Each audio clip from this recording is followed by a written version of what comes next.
의석을 정돈하여 주시기 바랍니다. 성원이 되었으므로 행정사무감사 속개를 선언합니다. 그럼 감사를 진행하겠습니다. 지방자치법 제49조, 같은 법 시행령 제41조부터 제46조, 평택시의회 행정사무감사 및 조사에 관한 조례에 따라 안전건설교통국 소관 2022년도 행정사무감사 실시를 선언합니다. 감사를 시작하기 전에 증인선서의 취지와 관계 규정을 말씀드리겠습니다.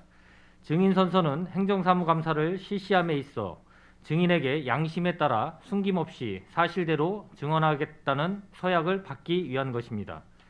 만약 증인이 허위 증언을 하거나 정당한 사유 없이 증언 또는 진술을 거부한 때에는 지방자치법 제49조 제5항 평택시의회 행정사무감사 및 조사에 관한 조례 제26조 및 제27조에 따라 고발 조치하거나 과태료를 부과할 수 있음을 알려드립니다. 이어서 선서 요령을 설명드리겠습니다. 선서는 증인 모두가 자리에서 일어난 후 안전건설교통 국장님께서 증인들을 대표하여 오른손을 들고 선서문을 낭독해 주시기 바랍니다. 다른 증인께서는 오른손만 들어주시면 되겠습니다. 그리고 선서가 끝난 후에 서명 날인한 선서문을 국장님께서 취합하여 본 위원장에게 제출하여 주시기 바랍니다. 그럼 증인 여러분께서는 자리에 일어나 선서를 해주시기 바랍니다.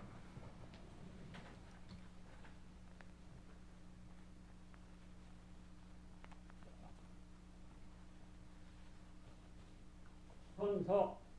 본인은 평택시 의회가 실시하는 2022년도 행정사무감사와 관련하여 산업건설위원회에서 증언을 함에 있어 지방자치법 시행령 제46조 제6항 및 제7항 평택시의회 행정사무감사 및 조사에 관한 조례 제14조에 의거 양심에 따라 숨김과 보탬이 없이 사실 그대로 말하고 만일 진술이나 서면 답변에 거짓이 있으면 위증의 벌을 받기로 서약하고 이에 선서합니다.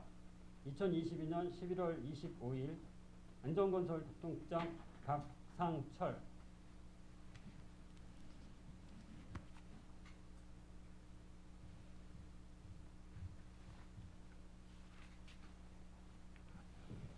모두 자리에 앉아 주시기 바랍니다. 그럼 행정사무감사 진행 요령을 말씀드리겠습니다. 먼저 효율적인 감사 진행을 위해서 안전건설교통국 업무 보고는 생략하도록 하겠습니다. 다음은 일문일답식으로 감사를 진행하겠습니다. 국장님께서는 간부 공무원을 소개해 주시고 2022년도 소관 업무에 대하여는 서면으로 가름하도록 하겠습니다.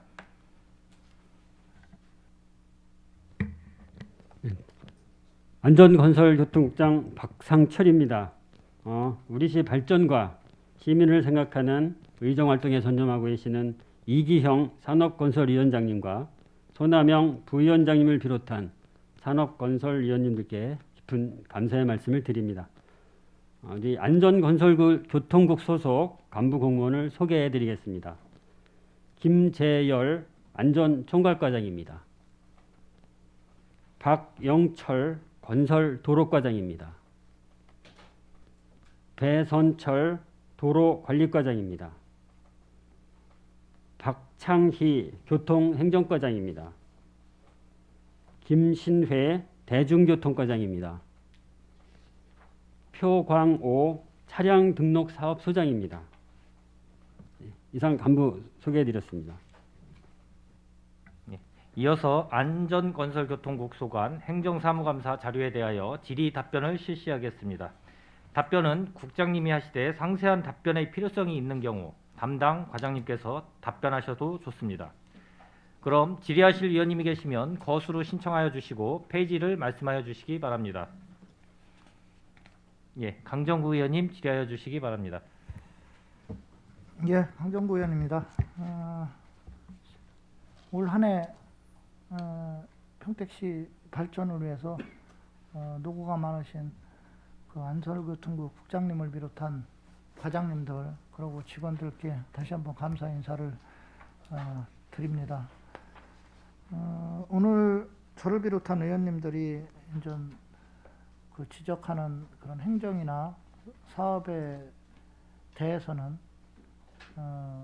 앞으로 평택시가 한 단계 더 업그레이드 될 수 있도록 디딤돌로 삼으시고 앞으로 그런 일들이 벌어지지 않도록 그렇게 해주시기 부탁드리겠습니다.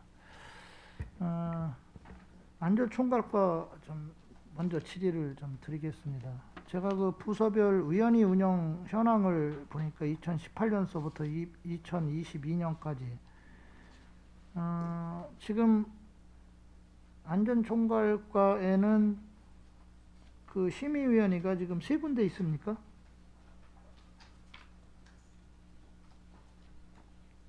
심의위원회.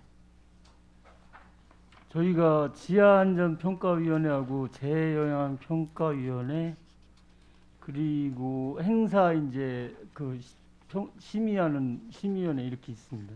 2022년도 것만 제가 이렇게 보니까 2022년 1월 1일부터 9월 5일까지 평택시 재해영향평가 심의위원이 33건이 있었습니다. 근데 모두 서면 심의를 했습니다. 그리고 2022년 1월 1일부터 3월 24일까지만 안전관리위원회 심의를 했는데 이게 2건입니다. 모두 서면 심의입니다. 그 다음에 22년 2월 8일에서 7월 8일까지 재난관리기금 운영 심의위원회가 3번이 열렸습니다. 모두 서면 심의입니다. 지금 다른 부서 것들을 제가 이렇게 보고 지금 안전건설교통국 다른 과들을 이렇게 보더라도 뭐 코로나라는 그 영향에 의해서 서면 심의가 많이 있는 거는 사실인데 그래도 이제 대면 심의들이 이렇게 들어간 경우들이 거의 있는데 유독 지금 안전총괄과만 다 심의들이 지금 서면 심의라 좀 특별해서 제가 좀 질의를 드리는 겁니다. 이게 서면 심의를 다 한 이유가 뭡니까? 지금 말씀 주신 바와 같이 이제 저희가 이제 코로나를 이제 총괄하는 부서입니다. 그래서 이제 2020년 이제 1월경부터 코로나가 이제 확산이 시작되면서 전반적으로 이제 재난재해대책본부를 이제 저희가 운영을 하면서 그 과정에 이런 위원회들을 대면으로 소집은 좀 하기가 좀 어려운 점이 있었습니다. 그래서 부득이하게 이제 서면으로 진행했던 말씀드리고요. 그 후에 이제 코로나가 이제 어느 정도 안정화되면서 대면 회의를 이제 개최를 하고 있고 주로 이제 특히 최근에 이제 이슈가 되는 이제 안전 관련해서는 지역축제위원회라든지 이런 심의위원회는 가급적이면 대면으로 해서 현장에서 이제 심의하는 그런 방안으로 이제 하려고 준비를 하고 있다는 말씀을 드리고요. 그동안에 이게 대면으로 하지 못했던 점은 좀 그런 사유가 있었다고 이제 말씀드립니다. 제가 좀 그래서 2022년도 것만 제가 말씀을 좀 드린 거예요. 그러니까 2022년도 거 제가 받은 자료만 놓고 보면 전체가 다 서면 심의예요. 대면이 하나도 없거든요. 물론 대면으로 해도 되고 서면으로 해도 되는데 서로 장단점이 좀 있습니다. 이제 아무래도 대면으로 하다 보면 서로의 의견을 주고받으면서 객관적으로 심도 있게 심의를 할 수가 있고 서면 심의 같은 경우는 사실 이제 뭐 집행부에서 그 서류를 갖고 와서 의원들한테 좀 설명을 하고 대부분 하기 때문에 거의 뭐 자기 의견 표출이 좀 아무래도 대면보다는 좀 덜 하겠죠, 그렇죠? 이제 그런 단점이 좀 있고 특히 좀 우리 그 도시주택국 볼 때 보면 특히 이제 도시계획심의위원회 같은 경우는 거의 대면이에요. 그래서 코로나라는 특성도 있지만 필요에 따라서는 대면 그 심의를 해서 심도 있게 한번 논의하는 것도 괜찮지 않나. 물론 방역 수칙은 당연히 지켜가면서 해야 되겠죠. 한번 좀 의견 좀 제시해 주시기 바라겠습니다. 예, 뭐 주신 말씀이 맞는 말씀이시고요. 현장에서 이제 서면으로 하다 보면 뭐 저희가 의원님들을 찾아뵙고 설명을 드리는 부분도 이제 현장감도 없을 뿐더러 좀 부족한 점이 좀 많이 있을 것으로 저희도 판단을 합니다. 그래서 향후에는 이제 위원회, 특히 심의위원회를 개최를 할 때는 대면을 이제 심의를 이제 기본으로 하고 부득이한 경우가 아니면 대면으로 회의를 개최할 수 있도록 그렇게 준비를 하고 이렇게 추진을 하도록 그렇게 하겠습니다. 네. 그리고 되도록이면 뭐 당연히 대면을 할 때는 방역 수칙은 저 철저히 지켜주시기를 좀 바라겠습니다. 예, 알겠습니다. 그다음에 이제 뭐 공통인 사항인데 항상 의원님들이 강조하는 거고요. 당연한 말인데도 또 해야 되는 그런 질문이고 지적입니다. 어느 과든지 지금 이제 감사를 보면 일상 감사를 하든 특정 감사를 하든 아니면 계약 심사를 하든 이런 그 감사들을 보면 항상 지적사항들이 나옵니다. 이런 지적사항들은 지속적으로 개선을 해야 되고 앞으로는 좀 되도록이면 벌어지지 않도록 그렇게 노력을 해주시기를 바라겠습니다. 그 다음에 이제 특히 안전건설교통국 같은 경우는 지금 특히 이제 뭐 저희가 그 입찰을 통한 계약도 있고 또 이제 수의 계약도 있고 그러는데 뭐 그런데 철저히 좀 공정성을 좀 기해 주시고 특히 수의 계약 같은 경우는 지역 업체들이 좀 되도록이면 사용할 수 있는 여건을 좀 많이 마련해 주시고 다만 지역 업체라고 하더라도 편중되지 않고 공정하게 골고루 갈 수 있도록 그렇게 해주시길 좀 바라겠습니다. 제가 우수조달 제품 수의계약 현황을 보니까 2020년서부터 2022년까지 한 3건이 있습니다. 수문일체형 펌프 계약을 한 번 했고 재진기, 재문자 전광판 교체 설치 이렇게 해서 이제 우수조달 업체를 통해서 계약을 했는데 수의 계약을 했는데 지금 아까 내가 말한 3군데의 그 계약 내용에 해당되는 업체들이 상당히 제한적입니까? 왜 그러냐면 전북 쪽에서 2군데를 했고 서울 쪽에서 1군데를 했어요. 이 기준이 어떻게 됩니까? 좀 말씀 좀 해주시죠. 저희 같은 경우는 이제 주로 이제 배수 펌프장을 관리하고 운영을 하기 때문에 그 배수 펌프장 관련되는 이제 부품이나 이런 기술들이 이제 그런 특수한 부분들이 좀 많이 있습니다. 그래서 계약을 할 때도 이제 저희 대부분 그런 조건들 해서 이제 조달 요청을 이제 많이를 하고 있는데 그런 이제 특별한 그런 기술을 요하는 부분들이 있기 때문에 그런 사항들은 이제 그렇게 계약을 했다는 말씀을 드립니다. 그러니까 우수조달업체도 뭐 제가 정확하게 파악할 수는 없지만 여러 군데가 있을 겁니다. 그리고 유사한 기술을 가진 데도 있을 거고요. 물론 그 중에서 또 특히 이제 그 더 좋은 기술을 가진 데도 분명히 있을 겁니다. 그래서 이 계약이라는 건 수의 계약이라는 거는 사실 양면의 칼마냥 뭐 장점이 있으면 또 단점이 있고 단점이 있으면 또 장점이 있는 이런 경우가 있을 수 있습니다. 예를 들어서 기술력을 보고 순수하게 좋은 데에 더 나은 데를 계약해야 되는 건 당연한 거고요. 그런데 또 이걸 나쁜 쪽에서 바라보면 어떤 특정 업체를 겨냥해서 그쪽의 기술 조건에 맞게끔 또 생각해서 수의 계약을 또 맺는 경우도 있을 수가 있어요. 그래서 공정성이 필요하다라는 거거든요. 객관적으로 봤을 때 이제 우리가 필요로 하는 그런 기술력을 가진 업체인가에 대해서 공정하게 하면 별 문제는 없겠죠. 그렇죠? 그래서 뭐 이거는 잘못했다는 지적보다는 뭐 그 계약 내용이라든가 그 업체에 대해서 제가 자세히 모르기 때문에 제가 뭐 여기서 표현하는 거는 적절하지 않고, 제가 당부드리고 싶은 거는 아까도 얘기했지만 공정하게 객관적으로 우리 그 시에서 필요한 그런 제품들이 기술력이 있는 데를 공정하게만 해달라는 그런 부탁을 좀 드리겠습니다. 그리고 공개 입찰 이 유찰에 따른 두 번에 따른 유찰에 따른 수의계약건이 있어요. 그 하나는 2021년 통북 2배수 펌프장 가동 및 전기 안전 관리자 선임건이 하나가 있고, 또 하나는 2022년 평택시 시민안전보험 가입이에요.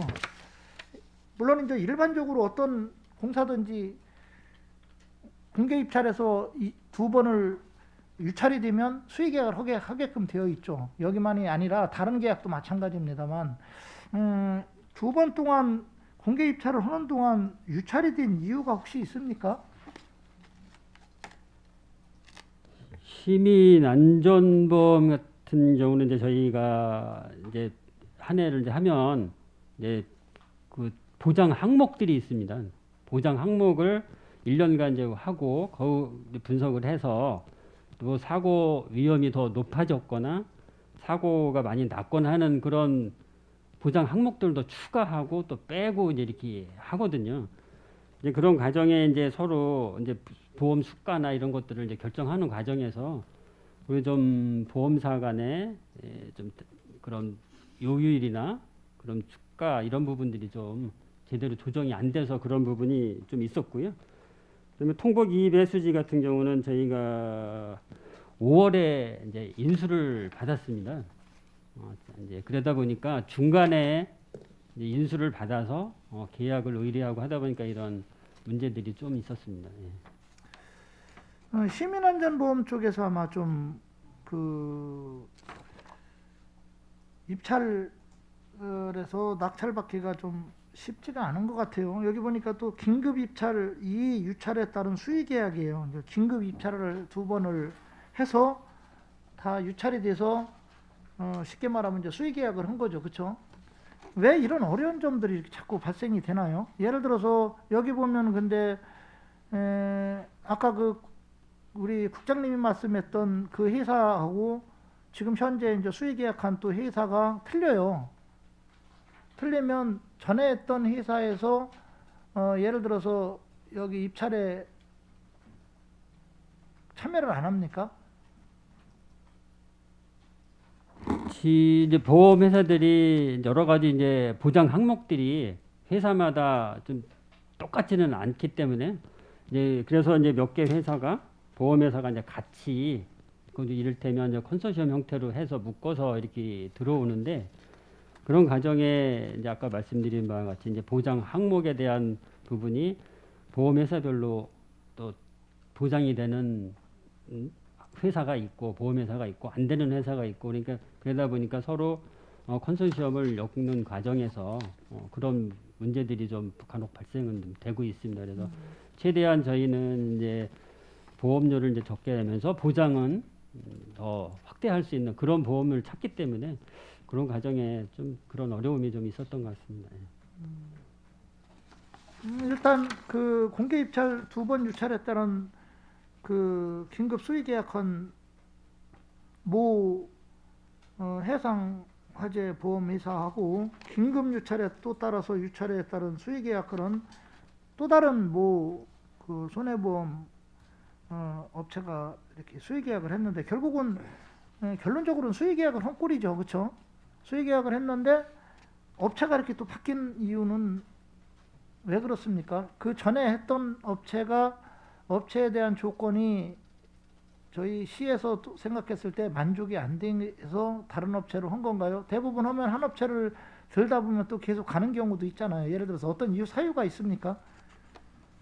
그 업체를 지속적으로 하면 이제 연계가 돼서 좋은 면도 있겠습니다만은 이제 그 저희가 이제 1인당 얼마씩 한 이제 단가를 이제 책정을 해서 예산을 수립을 하고 예산을 이제 확보를 하면 그 범위 내에서 보험료 산정이 돼서 이렇게 추진을 해야 되기 때문에 보험사가 요구하는 대로 다 수가를 적용을 할 수는 없습니다. 그래서 최대한 저희는 이제 예산을 절감하면서 보장은 넓힐 수 있는 그런 보험을 찾기 때문에 그런 과정에서 이런 상황들이 좀 발생이 됐던 것으로 이렇게 파악을 하고 있습니다. 예, 알겠습니다. 그 책자 17쪽에 보면 2021년도 행정사무감사 지적사항에서 포승읍 원정리 주민 등이 함께 참여하는 재난대응 훈련 실시해가지고 한번 그 지적사항이 나왔었어요. 근데 지금 현재 그 포승읍 그 원정리 쪽에 있는 그 주민들은 가스공사, 서부발전, 뭐 SK가스, 석유공사, 뭐 이암대도 있고 또 이번에 이제 수소까지 들어온다고 그래가지고 그 안전에 심각한 문제 제기를 하면서 안전진단을 요구하고 있습니다. 알고 있습니까? 예, 예. 뭐 자세한 상황까지는 제가 아직 지금 파악 못하고 있습니다만 그쪽에서 그 안전진단을 요구해서 이렇게 하고 있다는 그런 상황은 이제 알고 있습니다. 그 안전진단이라는 것이 어떤 안전진단이냐면 쉽게 말하면 석유 저장소, 가스 저장소 뭐 이런 데들이 사실은 뭐 산 밑에 엄청 크게 지금 그 조성이 되어 있는데 그런 시설들이 앞으로 좀 또 수소도 들어오고 이런 시설들이 주민들은 지금 불안한 거죠. 그런 시설들에 대한 안전진단을 원하고 그로 인해서 동네들이 안전 헌가를 요구하는 거예요. 근데 이게 사실 시에서 할 수 있는 또 영역인가라는 부분을 보면 또 시의 역할이 얼마나 큰지는 뭐 고민의 여지가 있습니다. 왜냐하면 시의 국가에 대한 그런 시설들이 많기 때문에 그래서 이건 시만에서 안전진단을 할 수 있는 부분은 아닌 것 같고 그걸 협조를 해서 일단 국가와 같이 좀 협조를 해서 주민들의 어떤 그런 불안감을 해소해 줄 필요도 있는데 그런 진단을 실시할 혹시 용의는 없습니까? 추진해 볼? 예, 그러자도 이제 저는 뭐 2001년도에도 그런 이제 주민분들께서 그 위험 시설이 많이 몰려 있기 때문에 의회 차원에서도 그런 실제 훈련을 주민들이 같이 참여하고 시설에서 같이 참여하는 훈련을 한번 실시를 할 필요가 있지 않느냐 이제 그런 의견을 좀 주신 바가 있습니다. 그런데 그 당시에는 이제 11년도 당시에는 코로나 확산 때문에 사실 못했고 대신 저희가 이제 서면으로 이제 토론 훈련으로 각 관련 기관들이 모여서 시청 재난 상황실에서 이제 토론으로 이제 가상 훈련을 그렇게만 했었습니다. 그런데 이런 부분들은 주민들께서 불안감을 갖고 생활을 하고 계신 거는 물론 저희도 잘 알고 있습니다. 여러 가지 뭐 시설들이 많이 있기 때문에 위험 시설들이요. 그래서 이제 말씀 주신 바와 같은 이런 국가 시설들 뭐 그렇기 때문에 이 부분에 대해서는 가능한지 안전진단이 가능한지 그 여부부터 저희가 좀 살펴보도록 그렇게 하겠습니다. 예, 왜냐하면 훈련도 상당히 중요하지만 근본적인 불안감을 해소시키는 게 사실은 저는 첫 번째라고 봐요. 그렇기 때문에 어떤 시만의 영역에서의 역할은 제한적일 거라고 보이지만 어떻게 됐든 저희 평택 시민들이에요. 그렇죠? 그러면 시 측에서 적극적으로 나서서 뭐 여러 국회의원이라든가 뭐 여러 또 그 정치인들을 매개로 해서 국가와 같이 한번 할 수 있는 방안도 추진은 해봐야 되지 않나. 그런 게 저의 기본적인 생각이고 주민들의 생각입니다. 한번 정책적으로 고려를 해주시기 바라겠습니다. 예, 저희가 그런 사례나 뭐 이런 것들부터 해서 한번 검토를 해보겠습니다. 예, 그 61쪽하고 지금 66쪽을 보면 대피소 그 현황들이 쭉 나와 있어요. 나와 있고 그 66쪽에는 그 이제 관리 실태들이 이렇게 나와 있고요. 이 비상 대피소 시설들을 보면 다 아파트들이 주로 되어 있죠. 아파트 지하에. 이 관리가 잘 되고 있습니까? 저희가 그 대피소는 지정을 하고 대피소 표지판이나 이런 것들을 하고 있고 관리는 저희가 지속적으로 하고 있습니다. 다만 저희는 우리 시에는 이제 저 접경 지역 같이 그런 대피소는 없지만 대신에 이제 지하 이제 주로 아파트 지하나 뭐 지하 차도 이런 데를 활용을 해서 대피소 면적을 좀 확보를 하고 있고 관리를 좀 지속적으로 하고 있습니다. 제가 볼 때는 그렇지 않은 것 같아요. 왜 그런지 아세요? 지금은 아파트들이 참 잘 져 있어서 지하 주차장 같은 데 이렇게가 많고 그러다 보면 엘리베이터랑 또 이렇게 연결이 돼서 상당히 좀 그 대피하기가 쉬운 구조로 지금 되어 있어요. 근데 옛날에 그 아파트들을 보면 거의 계단식이에요. 걸어 내려가야 돼요. 다 걸어 내려가야 되고 지하 주차장과 그 또 건물에 또 지하가 별개로 분리가 돼 있어요. 알고 계시죠? 그래서 그나마 주차장은 게 괜찮지만 일반 건물의 그 지하들은 관리가 상당히 부실하고 또 이 계단 같은 경우는 뭐 장애인이라든가 노약자라든가 이런 분들이 대피할 때 상당히 어려움을 겪을 소지가 많아요. 그리고 대피소라고 지금 여기 관리 정기점검에서 다 이렇게 부착을 했다고 그러는데 저희 아파트도 사실 어디라고는 얘기는 않겠지만 여기에 보니까 들어있더라고요. 저 본 적이 없어요. 그러니까 이런 것들은 한 번 정도 뭐 자주는 못하더라도 한 번 정도는 그런 관리 실태를 조사를 해서 만약에 사태에 대비하게끔 만전을 저는 기해야 된다라고 생각을 합니다. 그래서 지적을 하는 거니까 뭐 이 여러 아파트들을 직접 다 돌아다니면서 관리한다는 게 쉽지는 않을 거예요. 그러기 때문에 1년에 한 번이라도 좀 이 관리 실태를 좀 조사를 직접 해주셨으면 하는 그런 바람입니다. 의원님 말씀하신 거는요. 전체적으로 저희가 한번 점검을 하고 그리고 뭐 표시가 잘 안 돼 있거나 이런 거는 다시 표시를 잘 해놓도록 하고요. 뭐 불편해서 도저히 안 되는 것 같은 경우는 최근에 이제 새로 진 아파트도 있고 이러니까 뭐 다른 데로 뭐 대체 지정을 하든지 방안을 좀 검토해서 추진하도록 하겠습니다. 네, 알겠습니다. 건설도로과 좀 질의를 좀 드리겠습니다.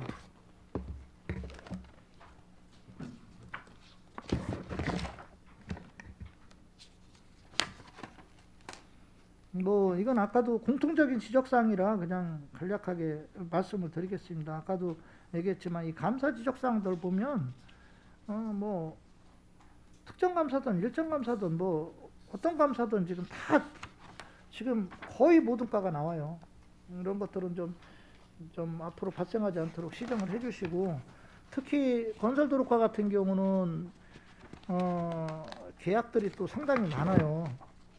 계약들이 많고 그 계약들이 지금 수의 계약건도 많지만 또 이제 입찰을 통한 그런 또 그 계약들도 지금 상당히 많은데 공정성이 제일 크게 담보가 되겠죠. 제가 이렇게 보니까 2022년도 계약사항들을 쭉 보니까 제한경쟁 입찰이 상당히 많아요. 이게 왜 그렇습니까? 물론 제한경쟁이라고 하면 일반적으로 뭐 정부가 정해놓은 어떤 기준에 의해서 계약 액수 뭐 아니면 지역 제한 뭐 이런 것들만 지금 대부분 그 담당 그 과장님들이 대답을 하셔요. 근데 세밀히 들여다보면 또 그렇지 않은 경우도 상당히 많거든요. 왜 이렇게 많습니까, 이게? 여기 그 제한 입찰은 대부분 거의가 이제 다 지역 제한입니다. 그 경기도 내로 그 지역 제한을 둬서 도내 입찰을 받던 그 대부분 사업들이거든요. 한 예를 들어보면요. 예를 들어서 모 용품을 써야 된다. 뭐 예를 들어서 우리가 어디에다 설치하는 어떤 용품들을 한다라고 했을 때 다 기술력이 틀리죠. 그렇죠?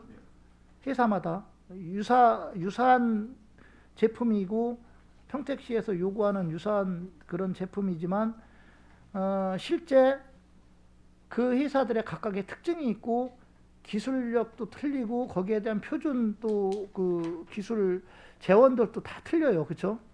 그런데 이 제한 입찰의 장점과 단점은 이 제한 입찰은 뭐 입찰 그 참여 자격을 뭐 예를 들어서 실력이라든가 능력이라든가 뭐 이런 거를 기준으로 한다면 상당히 장점이 되겠죠. 왜냐하면 뭐 부적격 업체라든가 뭐 예를 들어 덤핑 업체 이런 것을 배제할 수가 있으니까요. 그렇죠? 그런데 문제는 너무 아까 마냥 그런 재원이라든가 어떤 거기에 기술력이라든가 이런 거를 세분화해 가지고 예를 들어서 참여 자격을 주면 결국은 능력 실적에 상관없이 어떤 특정 업체를 향하는 그런 결과가 또 초래할 수도 있어요. 내가 예를 들어서 A라는 그 회사 거고 B라는 회사께 뭐 우리가 필요로 하는 제품인데 A라는 회사에 예를 들어서 뭐 조명으로 치면 밝기가 있다. 그러면 밝기도 약간은 서로가 차이가 날 테고요. 뭐 수명도 있을 테고 그 다음에 여러 가지 장단점이 있을 텐데 그 제한 조건에다가 세분화를 시켜서 놓다 보면 한 업체에 유리하게끔 갈 수 있는 악용될 소지도 있다라는 거죠. 그래서 제한 경쟁 업체의 장점과 단점이 있지만 이런 그 장점은 우리가 이제 좋은 측면이지만 단점을 극복하려면 공정성이 담보가 돼야 되고 공무원들이 투명하게 해야 돼요. 예를 들어서 그 조달업체에 올라와 있는 조달 그 제품들을 이렇게 보다 보면 제가 전에 그런 경우가 있어서 모과에서 모 제품을 썼는데 여러 얘기가 나와요. 왜 그 조달할 수 있는 제품도 평택업체도 있는데 왜 서울에 거 썼냐? 그래서 평택업체들이 항의가 들어와서 제가 물어봤더니 사이트 들어가 가지고 조달 제품들을 딱 봐가지고 괜찮은 걸 고르는 거예요. 그런 걸 고려를 하는 거죠. 그래서 그거를 거의 1억에 가까운 돈을 계약을 한 경우도 제가 본 적이 있어요. 물론 그 담당자가 잘못했다는 건 아니에요. 다만 똑같은 제품이면 지역업체를 쓸 수도 있는 여건이 있었는데 그 차이가 얼마나 나는지는 모르지만 그러니까 이 제한 경쟁 입찰도 악용이 되면 결국은 좋지 않은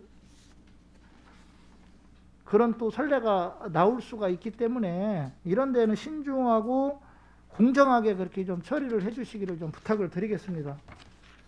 이건 뭐 잘못했다는 뜻이 아닙니다. 저의 그 의견을 전달해서 앞으로는 좀 지금까지도 잘해오셨지만 공정하게 좀 해서 우리 시가 유리한 쪽으로 해서 갈 수 있도록 그렇게 좀 해달라는 그런 의미로 당부를 드리는 겁니다.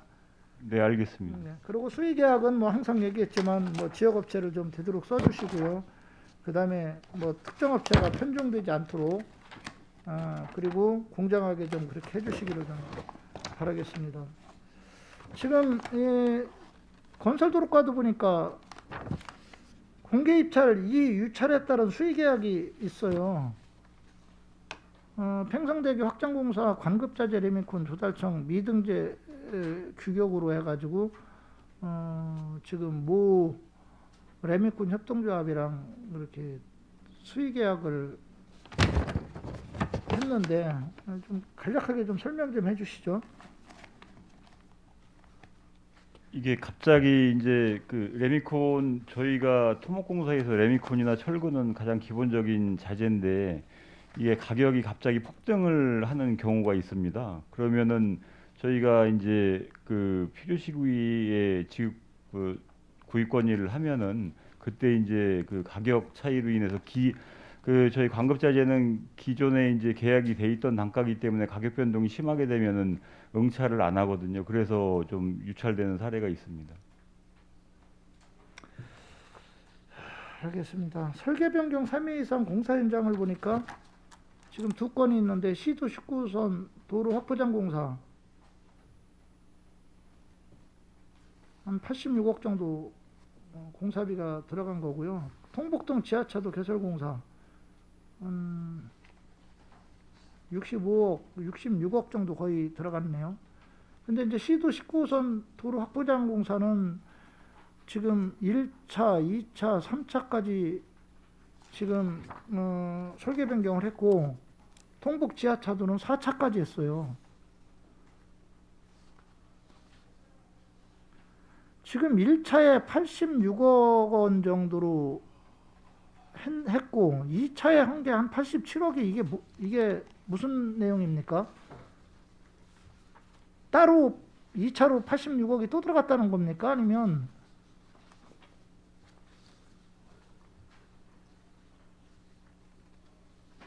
지금 1차에 보니까 대략으로 86억, 그 다음에 2차 변경할 때 87억, 3차 변경할 때 92억 정도 이렇게 들어갔어요, 대략.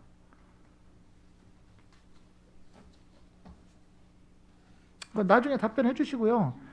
예, 그 다음에 그 통복 지하차도도 4차까지 했는데 설계 변경을 많이 할수록 어찌됐든 주민 혈세가 낭비된다는 거는 누구도 부인을 못해요.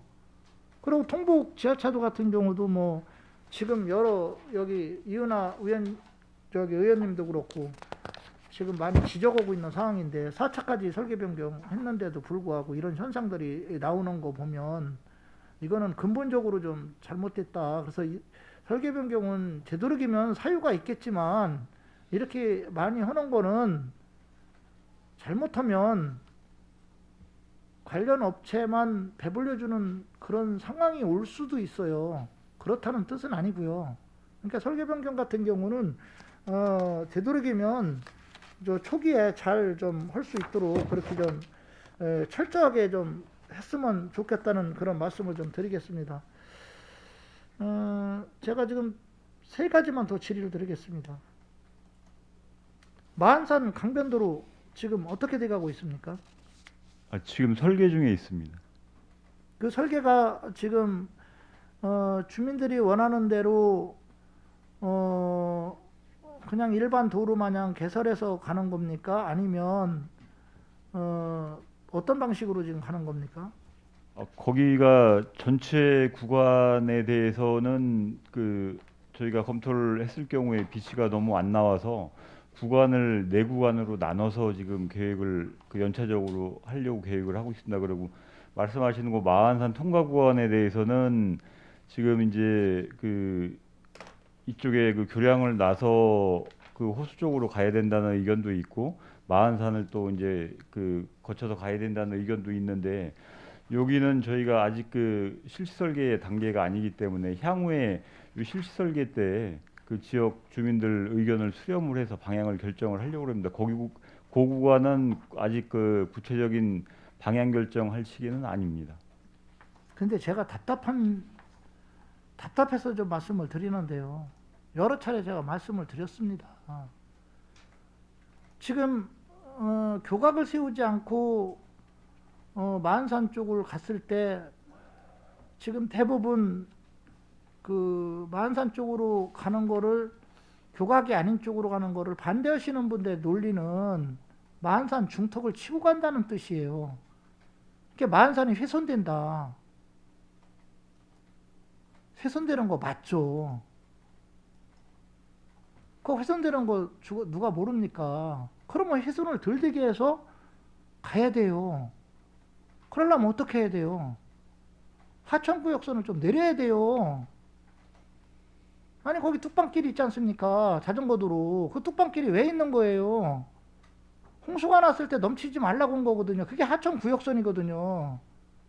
그 하천 구역선을 만산 구간에서 나오는 거는 산이 그 역할을 해주는 거예요. 산이. 그렇잖아요. 근데 하천 구역선이 높으면 당연히 하천 내는 시설을 못하게 돼 있으니까 그 높은 쪽 위로 도로를 내야 되니까 당연히 만산 중턱까지는 아니지만 만산 위쪽을 좀 거기를 훼손하고 지나갈 수밖에 없는 구조예요. 그래서 제가 하천구역선을 한강유역청하고 낮추는 방안을 좀 협의를 하라고 전서부터 몇 년 전서부터 얘기하는데도 일단 해볼 생각을 안 해요. 내가 왜 하라고 했는지 아세요? 지금 하천 정비구역 10년마다 하는데 2024년인가요? 2025년 그때까지 하고 있어요 지금. 그럼 그걸 거기다 담을 수 있게 노력을 해야 되고요. 제가 국회의원실을 통해서 전에 한번 내가 얘기를 한번 들은 적이 있는데 한강유역청은 협의를 할 의향도 있는 것 같아요. 뭐 정확한 내막은 모르지만 근데 그런 시도도 안 해보고 그럼 하천구역선을 내리면 당연히 그 위로 도로를 내면 만산이 그렇게 많이 훼손됩니까? 아니 좀 여기 우리 그 안전건설 교통국장님 출신이 그쪽이시니까 그러는데 그 하천 안에 하천구역선 안에 그 단거리 있는데 자전거 도로 그 밑으로 코스모스 심은데 홍수가 저도 거기 범람한 적 그렇게 있습니까? 범람한 적은 없었습니다. 그러니까 무슨 말이냐면요. 그 뚝방길 밑에도 범람이 안 돼요. 그러니까 하천구역선은 조정이 가능한 거예요. 그게 밑으로 내릴 수가 있어요. 그래 그러면 하천구역선이 내려져야 그 위에 도로가 날 거 아니에요. 근데 그런 노력도 안 해보시고 무조건 걸로 가는 거 안 된다. 교각으로만 가야 된다. 아니 교각으로 그냥 그 옆에 지나가는 게 무슨 의미가 있습니까? 그게 만산이랑 연결을 하려면 이게 제가 말하는 거는 제 말뜻이 옳다는 게 아니고요. 여러 방안을 놓고 주민들이 요구하는 쪽이 교각이 아닌 쪽이니까 그냥 그 만산 쪽으로 도로를 내는 거를 원하니까 한번 한강유역청하고 협의를 해볼 필요가 있다라는 거예요. 지금 14년도, 24년도인지 내가 25년도인지 정확하진 않지만 이 기간이 지나면 또 10년 또 기다려야 돼요. 왜 그런 노력들을 안 하는지 좀 답답합니다. 지난번에도 그 하천구역선에 대해서 말씀을 한번 주셔서 그 한강청에서 지금 그 정비계획 수립하는데 저희 시 의견을 그 하천구역선 조정을 해달라고 그 안을 제시를 했습니다. 그래서 한강청에서 지금 검토를 하고 있는 걸로 알고 있습니다. 적극적으로 나서세요. 그거 환경영향평가 때문에 반대하시는지 모르지만 그 논리면요. 지금 그 철도 지나가는 거 그게 가능합니까 그쪽에? 거기 지금 저기 가로질러 가는 그 철도도 있고 도로도 있잖아요. 예? 거기 감안하면은 이쪽 명분이 안 서요. 마흔산 쪽에서 주장하는 명분이. 한번 그 만약에 그 환경영향평가 같은 데서도 문제가 된다면 그런 논리도 적극적으로 개발을 해서 대응을 좀 해주시기 바라겠습니다. 네, 알겠습니다. 그다음에 서부내륙간 고속도로가 뭐 지금 뭐 1단계로 부여까지 하고 이제 부여에서 안산까지 가는 그 도로가 지금 그 개설이 되고 있는데 이게 문제가 성토를 하다 보니까 마을과 마을을 단절하고 또 농경지를 절단을 내고 그러다 보니까 그 서로 반대쪽에서 통행해야 되는 통로들이 있어야 되는데 그 통로들이 너무 또 없고 많지를 않고 돌아가야 되고 그 다음에 뭐 예를 들어서 용수로도 끊기고 뭐 배수로도 끊기고 뭐 여러 가지 길들도 끊기고 여러 가지 문제들이 생겨서 지금 4차까지 저번에 5차죠? 그때까지 5차까지 우리가 이제 주민들하고 공청회도 해보려 했는데 제가 집행부를 질타하는 게 아니고요. 그날 와서 보셨잖아요. 그분들의 절규를 보셨잖아요. 그분들이 어디 시민입니까? 저희 평택시 시민이에요. 제가 왜 이 자리에 있습니까? 여기 집행부가 왜 이 자리에 있어요? 그분들이 계시기 때문에 이 자리에 있는 거예요. 제가 말하는 걸 질타로 보지 마시고요. 적극적으로 나셔달라는 거예요. 물론 한계는 있습니다. 국가 사업이기 때문에. 근데 지난번 그렇게 합동으로 불러놓고 하는 거는 저는 상당히 잘하셨다고 봐요. 그런 거 진작 했어야 되는 거예요. 그래서 그 자리에서도 제가 말씀드렸다는 게 집행부가 잘못했다, 집행부를 질타한다 이게 아니고요. 좀 더 좀 빨리 하고 적극적으로 대응하고 그분들의 목소리를 좀 빨리 들어줬으면 그런 심정에서 말한 거예요. 앞으로 좀 적극적으로 좀 대응해 주시기 바라겠습니다. 네, 예. 민원이 좀 조기에 해결될 수 있도록 더 적극적으로 노력을 하겠습니다. 그리고 거기서 나온 현덕 아이씨 저는 반드시 해야 된다라고 봐요. 자꾸 BC값을 가지고 따지시는데요. 대략적인 BC값 조사하셨는지 모르겠습니다. 예? 그러나 세분화된 BC값 조사하셨었어요? 혹시 평택시에서? 저희가 계략적으로 그 도로 건설 계획 수립할 때 그 검토를 한번 했었고, 그 서부 내륙에서도 그 지방도하고 연결하는 계획을 한번 그 BC값을 조사를 했던 적이 있습니다. 대략적인 거죠. 그렇죠? 대전지방청에서 한 것도 없고요. 근데 이 PC값은 어떻게 조사하느냐, 항목을 어떻게 잡느냐에 따라 틀려요. 내가 투자 대비 쉽게 말하면 수익금인데 일 이상이 나오느냐 안 나오느냐 이 수치를 가지고 자꾸 말씀을 하시는데, 아니 내가 땅값을요, 예를 들어서 100만 원에 샀을 때 BC값하고 50만 원에 샀을 때 BC값하고 같았어요? 당연히 땅값을 낮게 잡아줘가지고 BC값을 치면 당연히 사업성이 높게 나올 테고요. 땅값을 높게 잡아서 BC값을 치면 당연히 BC값이 안 나오겠죠. 사업성이 없겠죠. 또 그것만 있는 게 아니에요. 그 유동인구가 예를 들어서 인구가 앞으로 얼마나 늘 거냐. 조사할 때 예를 들어서 10만 잡는 거고 20만 잡는 거 같아요? 그러니까 이 BC값은 유동성이 상당히 많아요. 항목을 또 어떻게 잡느냐에 따라 틀려지고요. 그래서 평택호도 BC값이 안 나왔던 거를 그런 항목들의 조정을 통해서 사업이 진행되는 거잖아요. 결국은 BC는 안 된다는 것을 주장하기 위한 하나의 저는 명분이라고 봐요. 결론은 뭐냐면 그분들이 수익을 더 가져가려고 하는 거겠죠. 그렇죠? 네? 내가 수익을 더 가져가려고 투자를 좀 덜 하고 수익을 더 가져가려고 하니까 IC를 안 넣는 거 아니에요. 안 넣는다는 거 아니에요. 결론은. 네?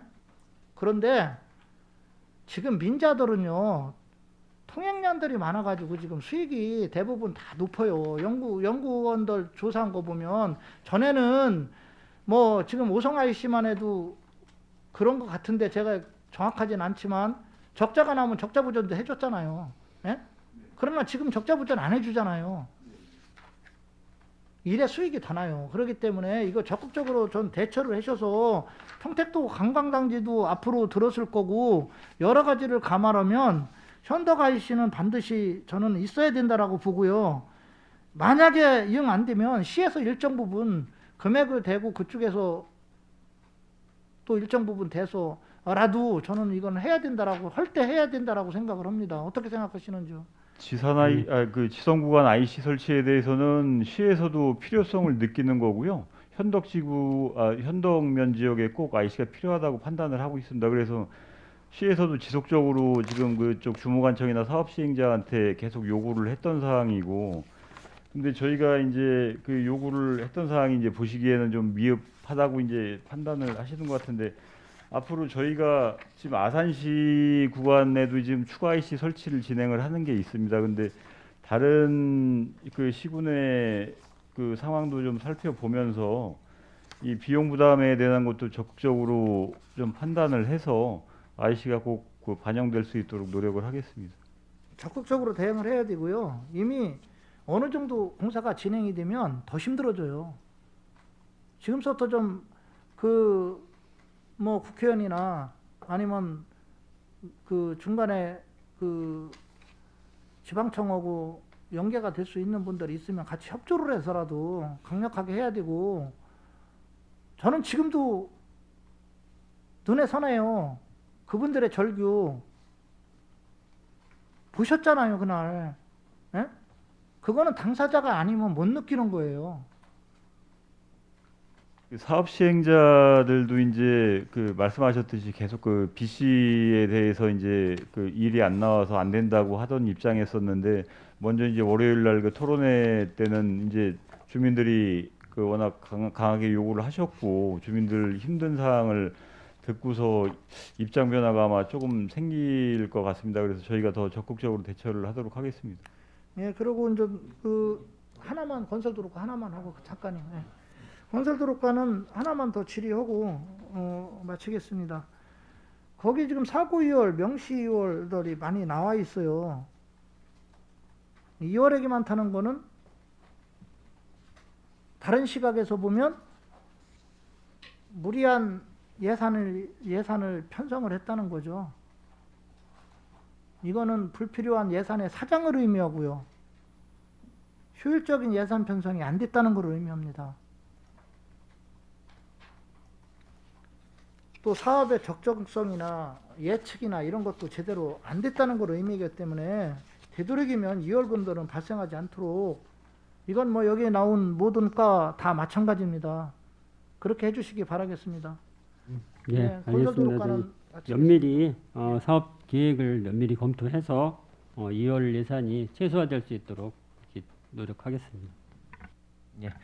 강정구 의원님 수고하셨습니다. 예, 위원 여러분 원활한 감사 진행을 위하여 잠시 감사 중지를 하고자 하는데 이의 있습니까?